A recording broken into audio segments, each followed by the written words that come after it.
حضرت خباب رضی اللہ تعالی عنہ بھی انہی مبارک ہستیوں میں ہے جنہوں نے امتحان کے لیے اپنے آپ کو پیش کیا تھا اور اللہ کے راستے میں سخت سے سخت تکلیفیں برداشت کی۔ شروع ہی میں 5-6 آدمیوں کے بعد مسلمان ہو گئے تھے، اس لیے بہت زمانے تک تکلیفیں اٹھائی۔ لوہے کی زرہ پہنا کر ان کو دھوپ میں ڈال دیا جاتا، جس سے گرمی اور تپش کی وجہ سے پسینے پر پسینے بہتے رہتے تھے۔ اکثر اوقات بالکل سیدھا گرم ریت پر لٹا دیا جاتا، جس کی وجہ سے کمر کا گوشت تک گل گل گر گیا تھا۔ یہ ایک عورت کے غلام تھے، اس کو خبر پہنچی کہ یہ حضور اقدس صلی اللہ علیہ وسلم سے ملتے ہیں، تو اس کی سزا میں لوہے کو گرم کر کے ان کے سر کو داغ دیتی تھی۔ حضرت عمر رضی اللہ تعالی عنہ نے ایک مرتبہ عرصے کے بعد اپنے زمانہ خلافت میں حضرت خباب رضی اللہ تعالی عنہ سے ان تکلیف کی تفصیل پوچھی جو ان کو پہنچائی گئی۔ انہوں نے عرض کیا کہ میری کمر دیکھیں۔ حضرت عمر رضی اللہ تعالی عنہ نے کمر دیکھ کر فرمایا کہ ایسی کمر تو کسی کی دیکھی ہی نہیں۔ انہوں نے عرض کیا کہ مجھے آگ کے انگاروں پر ڈال کر گھسیٹا گیا، میری کمر کی چربی اور خون سے وہ آگ بجھی۔ ان حالات کے باوجود جب اسلام کو ترقی ہوئی اور فتوحات کا دروازہ کھلا تو اس پر رو دیا کرتے کہ خدا نخواستہ ہماری تکلیف کا بدلہ کہیں دنیا ہی میں تو نہیں مل گیا۔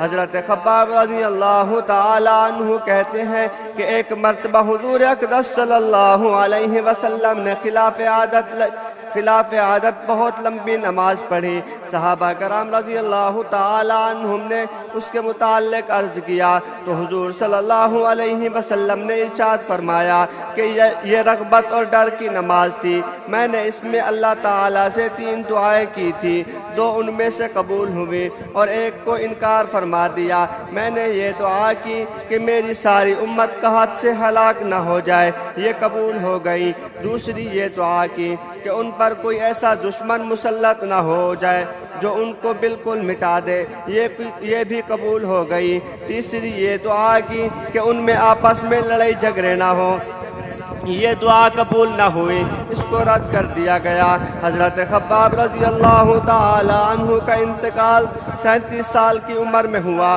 اور کوفہ میں سب سے پہلے صحابی یہی دفن ہوئے۔ ان کے انتقال کے بعد حضرت علی رضی اللہ تعالی عنہ کا گزر ان کی قبر پر ہوا تو ارشاد فرمایا اللہ حضرت خباب رضی اللہ تعالی عنہ پر رحم فرمائے، اپنی رغبت سے مسلمان ہوا اور خوشی سے ہجرت کی اور جہاد میں زندگی گزار دی اور مصیبتیں برداشت کی۔